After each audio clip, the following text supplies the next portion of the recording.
YouTubers, how is everybody doing today? I'm Mark Tobler, and this is Phoenix Network Junkie.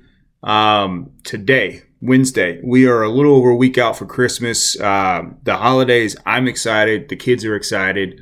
I hope that you and yours are ready for this, are looking forward to it, and given what we've experienced and been exposed to this year, we all need some norm. We all need to have a pleasant end of the year holiday celebration. So my best to all of you. Okay. Today's topic.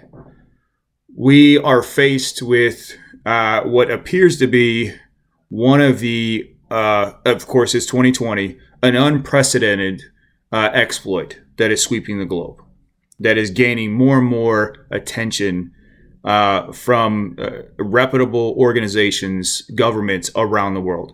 And this is the exploit that has to do with SolarWinds. This is what's called a supply chain attack, trojanizing the SolarWinds program itself. Attackers, which if you believe the media, appeared to be coming out of course, naturally, Russia.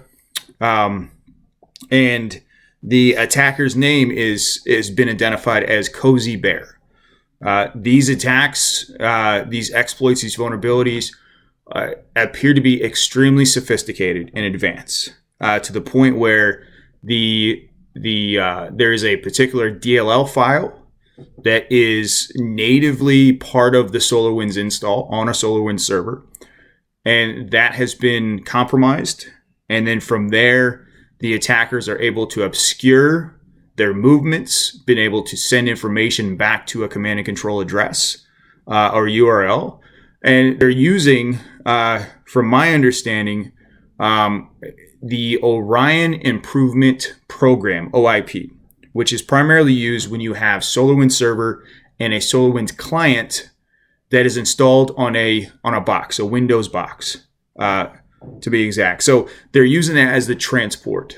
So if you have an environment with SolarWinds in it, and if your SolarWinds server, as of right now, falls within a certain range of code, and you're using the SolarWinds agent to monitor your Windows boxes and other OSs, then you are considered at risk and you need to take proper action. And they provide with you a list of indicators of exposure or compromise, as well as countermeasures, right? Looking for those DLLs, and they also provide a list of hashes. So this is, I think, the timing. If you're a conspiracy type of person, this information was released officially on the 13th, Sunday. Now, the 14th was the official Electoral College, right? And I won't go into politics. That's not what my channel is about. But if you've been watching politics and you understand some of the history of some of the candidates, the president-elect and all that, it is so ironic and unsettling to me. But regardless, what I wanted to bring to you today is really just hey, this is what's going on. This is affecting multiple organizations across the globe. This isn't isolated. This is serious. And departments such as Department of Homeland Security, organizations like CISA are getting involved. And they're providing recommendations. In some cases, they're telling organizations to shut SolarWinds down and ignore the fixes that are coming from the vendor. Now, FireEye, which is a commercial-based security firm, information security firm, is supposedly the organization that initially was exposed and penetrated. And they've provided a list of IPs and URLs and kind of an explanation of what it is they saw, what it is they discovered, and how all of this supply chain exploit vulnerability, how it works exactly. Now, understand, if you've been in this industry long enough, you know that you only know what you know and what the media tells you and what's being published, right? So if it's this sophisticated and advanced, imagine what we don't know. And if I am a bad actor and I have the ability to penetrate an organization that has fairly modern technologies and security devices on their edge, what I do and how I do it, and the information that I may extort or pull or grab and export is probably going to be mind-blowing to how I do it to most, right? To the average Joe or the average network engineer. So let that marinate. That's pretty extreme. But so what can you do, right? To me, it depends on who you are. If you are an agency supporting the Department of Defense or any government agency, your only option per DHS and CISA is to shut down your SolarWinds server and begin looking for these DLL files and hashes, okay, to see if there's any indicators of compromise. That's their directive that came out directly from DHS. If you are commercial based and you don't support government agencies with SolarWinds, then you are really you should be looking at your procedures and policies for a cyber event like this, right? And following those and going with best practice. I would say your best bet is shutting SolarWinds down. Depend on other monitoring tools such as Nagios.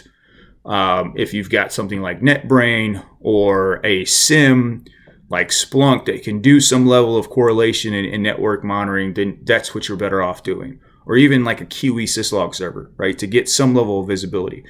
I would say your best bet is shut it down, right, and identify what VMs, what Windows boxes had the agent install, if anything, in, and begin looking and doing analysis on those boxes to determine if that DLL or a series of DLLs and hashes are present, right? That's going to give you a good idea of what are there any indicators of compromise, okay?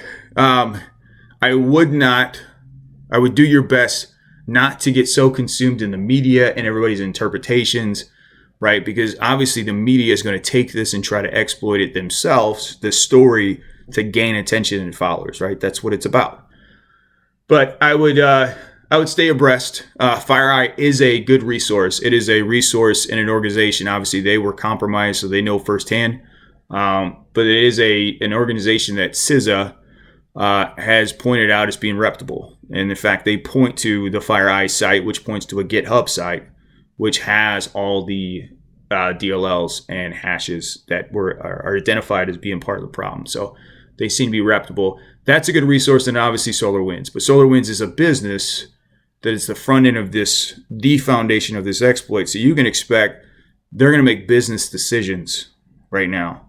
And if you are wise, I would even look at buying some of their stock right now. They're going to come back eventually, but it may be a while. But I think they're going to closely tank before they do. So that'd be the time to pick up those stocks if you're interested. Well, I mean, that is all we've got. FireEye, again, you can go to www.fireeye.com, read more into it. I really appreciate you watching my video. You can comment below. I'm interested to hear from the community about this. Hit that notifications button and like the video. And I will talk to you all next time. Thank you.